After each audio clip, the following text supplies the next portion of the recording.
What is up, everybody? Welcome back to Building Through Strength. We're gonna do a solo episode today because I was driving back from the gym. I'm reflecting on the workout I just hit back today, and the weights, like, bro, my warm up sets was hard. My working sets was even harder, and I'm sitting in the gym like, dang man, I've been here forever, and I can't lift anything. And I look down at my watch to see how long I've been there, and bro, I was only there for 25, 26 minutes, and I'm like, oh. That's a scary feeling when you feel like you've been in the gym forever and you look at your watch and you ain't been there long enough to break a sweat yet. Um and I finished the workout, pushed through it, keep on going through it, and I get in the car and I'm like, bro, there's no way, you know, that weight was that heavy today. Like am I pushing myself hard enough? Like what's going on? And I just thought to myself like, dang, like for the past past week, have I been complacent with myself? Have I been complacent with, what I've been doing? Have I been complacent in my busy schedule? And I just thought like, bro, like I got to make this an episode because how many times in our lives do we think we're really going, but we're just going through the motions. We're at that plateau and we we're just like, that's okay. It's fine. I'll get to it next week. Something like that. And it really does, and it kind of flows with Tuesday's episode of focus. Where's your focus? Is your focus on the right thing? Am I targeting my focus? Now today, am I complacent? Am I Where is my focus at in if it's in complacency, if it's okay, I'm doing good, then we have to find a way to shift it because that that complacency, it truly does kill. That complacency, it kills your calling. It kills what your plans for yourself that you intend to do. And I mean, football wise, any guys, if you're on a football team, basketball team, it's not even just football wise, it's any sport or physically. If you are complacent, if you're starting to lack, if you're starting to hit that plateau, your teammates are going to recognize it. One, your coaches are going to recognize it too. And three, your game is going to just drop. Your game, I promise you, your game is going to drop because you're thinking, okay, well, all right, I did that play good. I made that catch. Okay, we got 10 yards, good first down, whatever. Or I hit a 2 pointer, dribble pull up, hit the shot, we got 2 points. Okay, let's get down the court, play some defense. Like, okay, that's good. But, what if you would have caught that 10 yard curl, broke a tackle, and busted it for 20? Or what if dribble to your left hand, shake, step back, hit a three instead of just dribble pull up on a two? It's that little bit that you could push yourself to, but you see what's in front of you and you just get complacent. You're like, all right, whatever. And that was me. That was me throughout college. Once I got a starting spot, that was like, okay, it's my starting spot. I'm good. I'm fine. I know my plays. I'll do what I got to do. Let me get in and get out. And it ended up turning out terribly for me because senior year, I'm thinking, okay, we got a new coach. It's all good. I know the playbook. I'm fine with it. I'll just go ahead and get my starting spot easy. But I was dropping the ball. I was had still dealing with concussions and stuff. And I had our younger guys were some dogs. Like they wanted that spot. They wanted my spot. But the whole time I'm sitting here like, bro, I'm good. I'm cool. Sure enough, them young dogs, they came to eat. They came in, took my spot, ran with it. And I'm sitting there a couple games playing 3, 4 snaps a game just because other guys are tired. And it was all because I got complacent in what I was doing and what I knew. My relationship, I I thought, okay, I got a girlfriend. She's been my girlfriend since freshman year. I know how to take her out on a date. I know how to get her this. I know how to get her that. And shoot, I'm fine. Like everything we're going through, man, we're fine. Get complacent. I end up thinking to myself like, bro, I don't really need much in my life. Like I got football, it's going good. I got a girlfriend who loves me. That's good. I'm sitting here doing good in school. What like there's nothing that I need right now. And that's when the devil got me. That's when he knew he was like, okay, he's fine with his girlfriend. I'm gonna throw him another girl. I'm gonna throw him something else. See what he does. And I fell for it. I fell into my flesh. I fell into the world.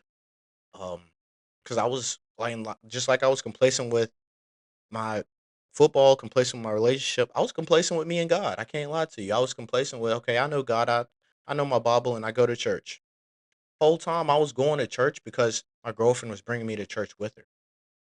But I didn't see that. I just masked it as, oh, I'm going to church, so I'm good. As long as I'm in church, I'm good. There's nothing wrong with it. And sure enough, devil's like, okay, I'm gonna tell him that. I'm gonna tell him, okay, yeah, yeah, you're going to church, and yeah, football's going good, and all of this stuff, and like, yeah, you're fine, Kyle. Just go ahead and do what you got to do. Whole time he's sitting here scheming on me, and I fell into it. I fell into that flesh. So you have to remember, complacency is nothing but the devil. It's nothing but the the opposition telling you that it's okay. If nobody's wants to listen to an opposing team, if I'm lining up and the corner across from me is like, hey, bro, I'm in cover three here, so I'm a back up real quick. Like, bro, nobody. If I had a corner line up and tell me that, it's either one, he doesn't respect you, so he's gonna do what he's gonna do and still make a play, or two, he's lying. He's flat out lying, and that's the same thing that we have to think about with the devil. Like, if you get that voice in the back of your head, like, yeah, it's okay, you're fine. Nothing's gonna happen here. You're good. Or, hey, like, man, if you feed your flesh just a little bit, you feed it just a little bit, you'll be fine. What's one time gonna do?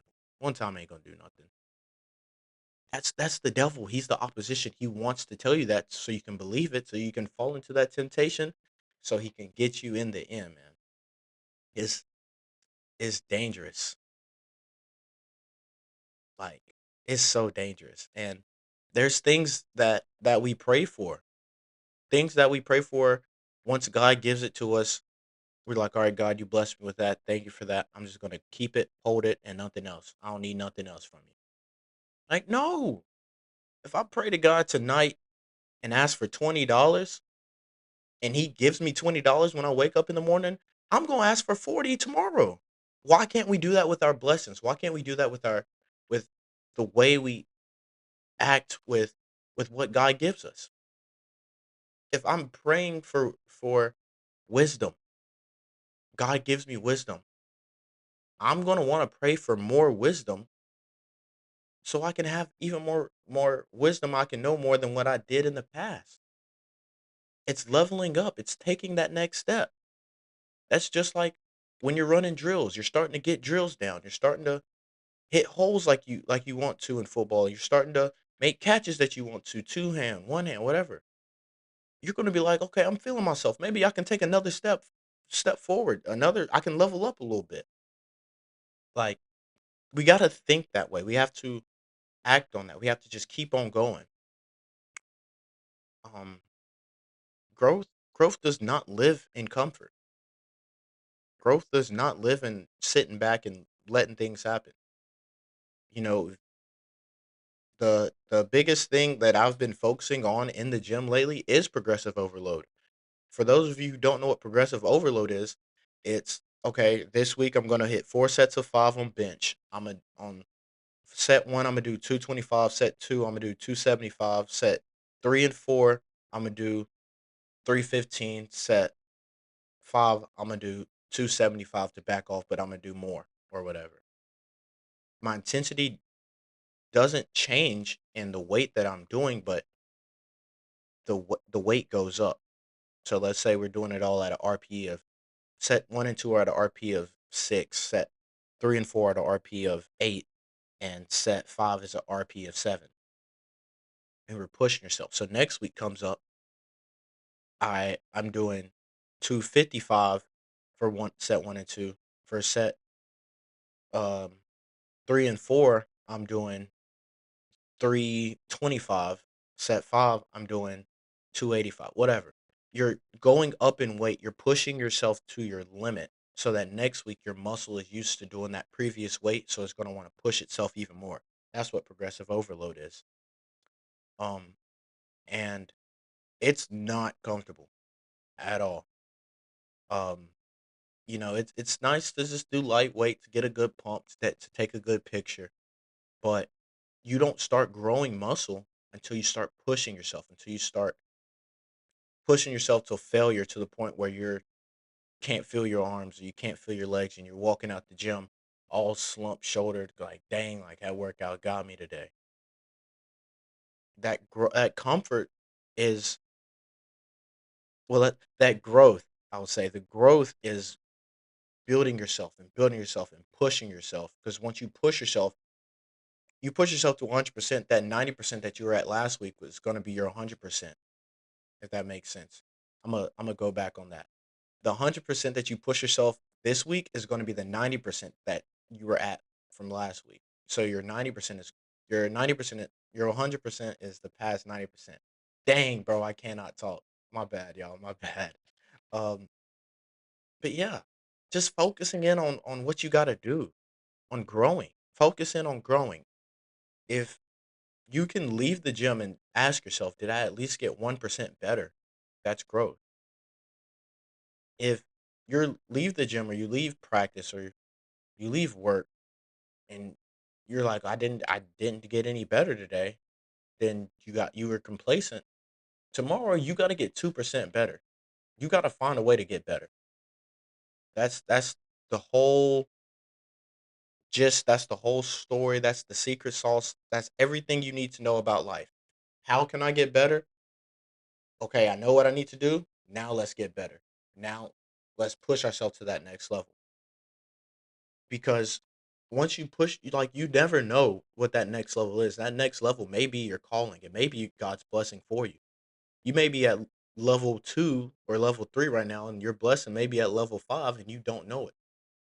God may be sitting here watching down on you, and he may be saying, "Okay, well, he did pretty good in the gym today on level 2. Let me see. Let me give him some strength to get to level 3. Okay, he did good.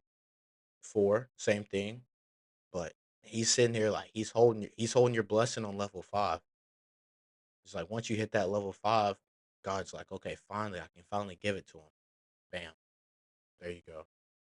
Like, you never know. You never know what is gonna come out of God's blessings. Like, yes, be patient. You have to be patient in the blessings that God is going to give you. That is very important. But being patient doesn't mean just sitting around. Being patient never means sitting around and waiting on God. Okay? You have to go out and you have to get it.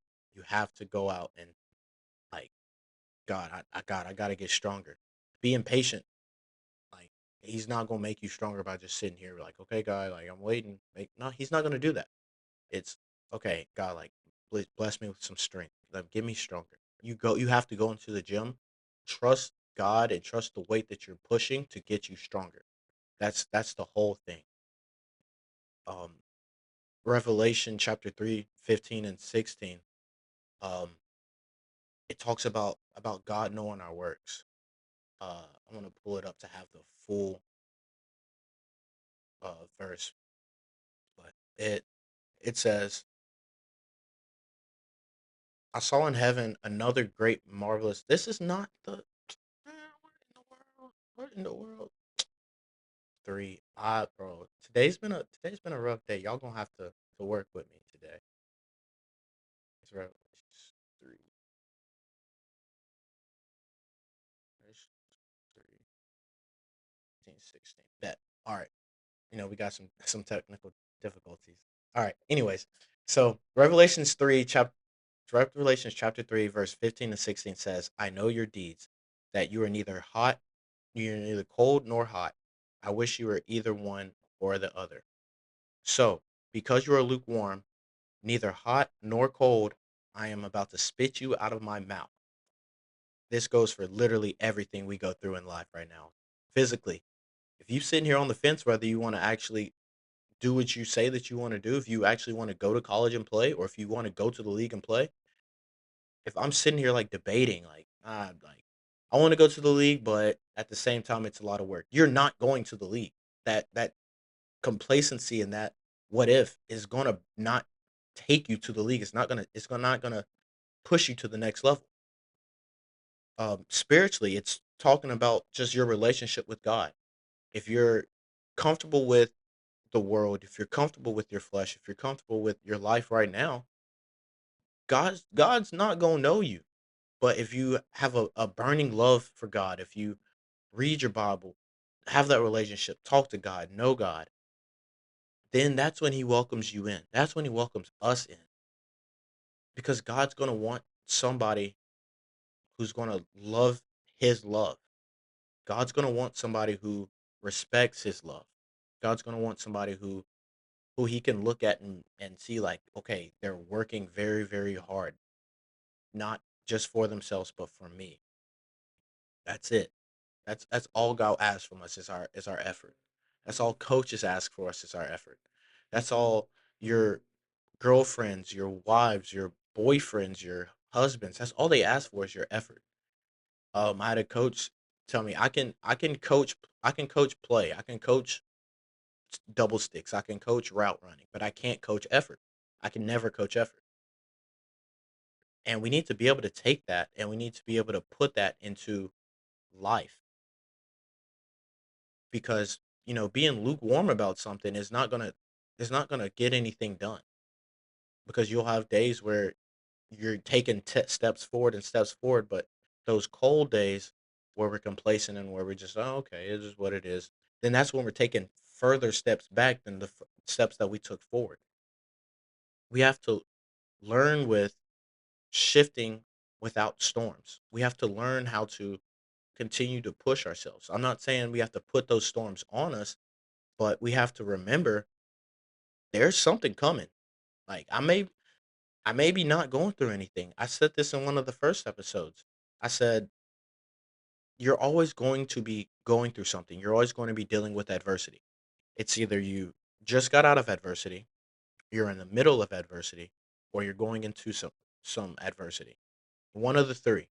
It's just a part of life.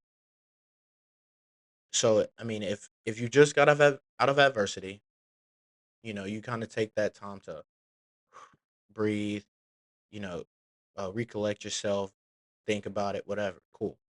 If you're in the middle of adversity, you're dealing with it right now. Like you're thinking of how to get out of it, what to do, who to talk to, here and there and there. But I think the worst one is when we're about to go into it because we're not active. We're not doing anything about the next part of adversities that's coming. If we just got out of adversity, we're sitting here working on getting better, working on what broke us. If we're in the middle of adversity, we're trying to figure out what broke us and how we need to get through it and how we need to work. But once we're out of that, what are you doing? I'm trying to become the best man that I can be personally. And there's not much pushing me. There's not much pushing me. But that doesn't mean just because somebody's not pushing me, some like it doesn't mean that I'm not going. It doesn't mean that I can't keep going. It doesn't mean I can't push myself. It doesn't mean I can't, keep on grinding and having that drive. And that's what I want y'all to know.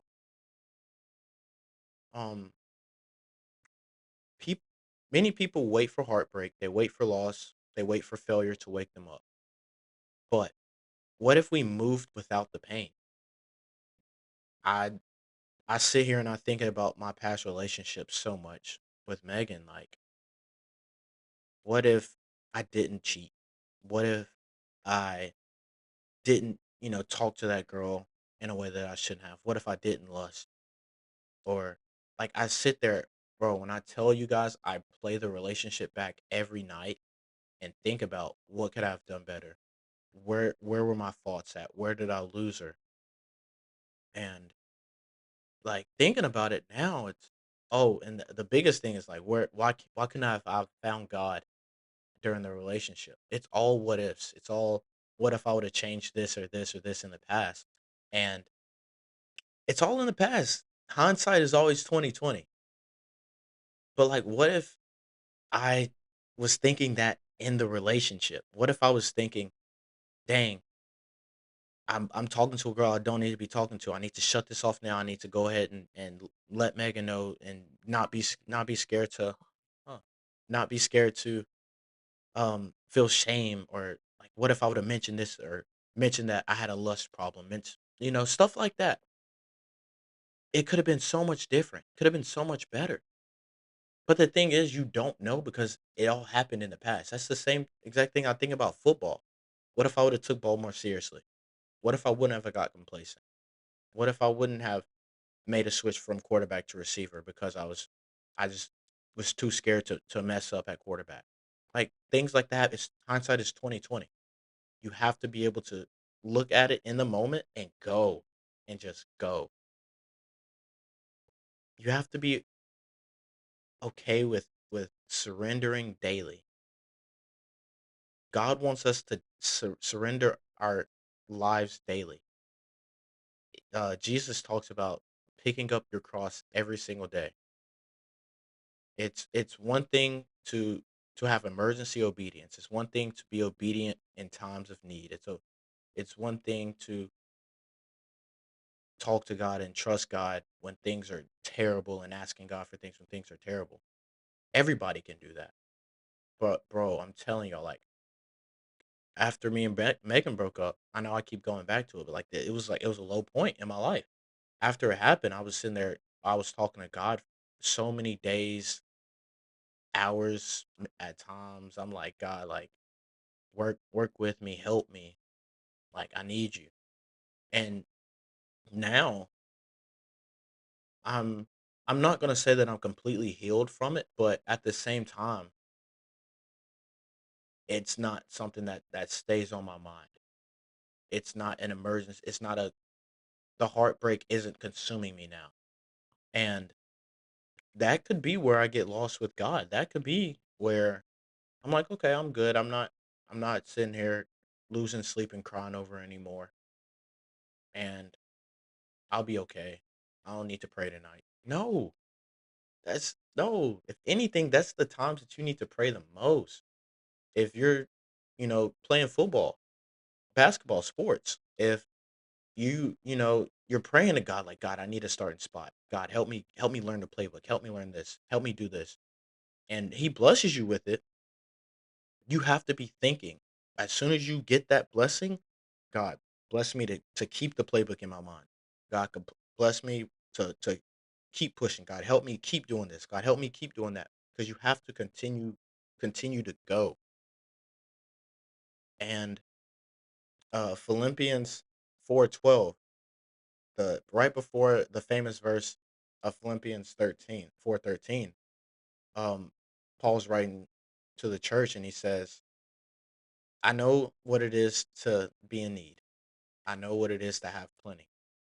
I have learned the secret of being content in any and every situation, whether well fed or hungry, whether living in plenty or in want. Then he says, I can do all things through Christ who strengthens me.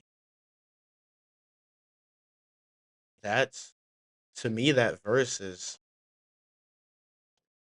even when I'm complacent, even when I'm, not feeling my best, I got to go to God.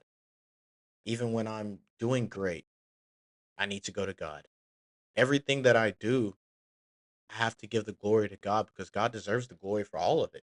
He deserves every blessing and every thank you that we can give him from the blessings that he's just given us. And I find peace in that. I I try my best to thank God every day for the blessings that he's given me, for the trials that he's given me, for everything that God's given me. I thank him for it because it's growing me, it's pushing me. There's a really big difference between contentment and complacency. With contentment, when you're content in something, there's peace in any condition. There's peace in, okay, like this is what it is. This is the situation. I'm content. I understand the situation. That's contentment. Complacency is resistance to grow. Complacency is, okay, I'm in this position. I'm just gonna chalk it up to I'm tired. There's so many times in the relationship, Megan would ask me what if I'm okay and what I'm going through, and I would tell her like I'm just tired. I don't want to talk about it. That's complacency. Contentment would have been, hey, what's going on? How are you doing? And I should have said, I had a really rough day, or I looked at a girl the way that I shouldn't have, or practice was rough today. Uh, but it's okay because I can talk to you about it. That's contentment. Being content in what happened and the content of your day, but having peace in that content. Let's not have complacency. Let's not just sit around and just be okay with being okay. That's one thing that we have to do. One thing that we just got got to go on with, man. I'm telling y'all, just trust me on it. Just trust me on it. I had I had some questions. Here we go. So, get your notebooks out, jot these reflection questions down. The first one is going to be, what area of your life are you no longer fighting for? For me, I let's see. I think for me, I think something that I'm not really fighting for, I would say my job. There's some days where when I'm at work, I I just kind of like take my little 5 minute break, and my little brain breaks. I'll kind of just get on TikTok and just doom scroll sometimes. I'll turn 5 minute breaks into 10 minute breaks into 15 minute breaks sometimes, and I want to work on that. I want to take that 5 minute break. Once soon as that alarm goes off, on to the next task that I got to do for the day. And for you, it may be different with something. My second question: where have you allowed good enough to take over? I think for me, I think there's sometimes when I'm in the gym. All honesty, I think I'll I'll get to, my third set out of four of squats, and I'm doing 8 to 10 reps on squat, and I'll get to set eight, and I'll be like, dang, set rep eight. Well, yeah, I get to rep eight, and I'll just think to myself like, dang, that was hard. Let me rack it when I know I got two more reps in me, and just sitting here talking about it, it kind of like frustrates me. Makes me frustrated with myself because I know I got more in the tank. So why am I not doing it? You know. And the last question: are you blaming peace for what is really just passivity? Am I sitting here asking like am I chalking everything up to, oh, I'm just at peace right now. It's okay. Because I did that with football. I did that with my relationship with God more than anything. I in football, I was okay, I got a starting spot, or I'm in the ones and twos, or I made travel squad. So I'm good. I'm gonna travel every week. I'm gonna go ahead and get that little, what do we have? That Jersey Mike's or that Jimmy John's on the bus. I'm going to eat that team dinner. I'll probably get in the game a little bit. And I was like, I'm at peace with that. But really, I was just being passive. I was in college going through my relationship with God, and I was like, okay, I go to church. Yeah, I love me some worship music. I love some gospel music. Yeah, I was in the Word last week. I was in the Word a couple days ago, so I'm good. God knows my heart. God loves me. The whole time I'm being passive. Like, I'm just sitting there just relaxing, like, okay, we're good. And that's what the devil wants, y'all. I'm telling y'all, the devil wants us to be passive. He wants us to be complacent. He wants us to just sit back and just relax. But my challenge to you, don't sit back. Y'all know that meme. There's a meme where it's like when when I'm beating my friend or something like that in video games and he starts to come back and it's that guy. He's sitting back like this playing the game and everybody who games, everybody who knows like when you're just sitting back chilling, back is on the couch or whatever or on the chair, you're good. You're just relaxing. But the second somebody starts coming back on the game, the second that it's time to lock in, you sit up a little bit, your elbows on your knees, the game sit the controller's like between your legs and you just like you locked in, you gotta sit up. That's what I want us to do. I want us to sit up. I want us to lock in. I want us to be like, yeah, like let's go. Like what is not enough. Um I'm gonna leave y'all with this story that was told to us on the football team. Any of my football players, y'all know the uh Cardell Jones story. It's funny, pretty funny story. Uh Cardell Jones, he was a really big quarterback at Ohio State. One of the best quarterbacks in the country at the time. He was just a great football player, God gifted talent, all of that. And he did his little thing where they would go to the children's hospital, and he goes to the children's hospital, and one of the kids is playing college football at the time, and the kid is like, "Hey, I'm playing college football," and his parents, the kid's parents, are like, "Yeah, he's really good at it. Like, he's really good." Carter Jones is like, "Okay, bro, play me." So they end up playing, and there's a tweet or something that was like, Cardell Jones beats kid. I forgot the score. It's like 90-12 in college football. He like Cardell Jones beats, yeah, like Children's Hospital kid 90-12 in college football. Cardell Jones retweeted and said, "No, it was 96-12, but I just didn't it was like a minute and 20 left in the game." It doesn't matter who it is, it doesn't matter what the opposition, doesn't matter what the story looks like. You're you got to keep going. He wasn't complacent in playing a little kid from the children's hospital. He wanted to dominate. And that's what I want you guys to do. I want you guys to dominate. I want you to go after your dreams. Go after your plans that you have for yourself. Go after anything that you think that you can do and you will do, but you can't get complacent in the waiting. You can't get complacent in the rough times. You cannot. And that's all I got for you. I thank you guys for listening. Like it, comment, share it with your mama, your daddy, your grandma, your aunties, uncles, and if you got a dog, you gotta put it on while you go to work. But I really do appreciate you guys for listening um to the vulnerability, to the honesty. Thank you guys for listening to it all. I really do appreciate y'all. And like man, we gotta keep going. We gotta keep pushing. That's all I got left is we gotta keep going, we gotta keep pushing. Keep 2 feet down, keep one head up. Forever and for always, y'all. 143.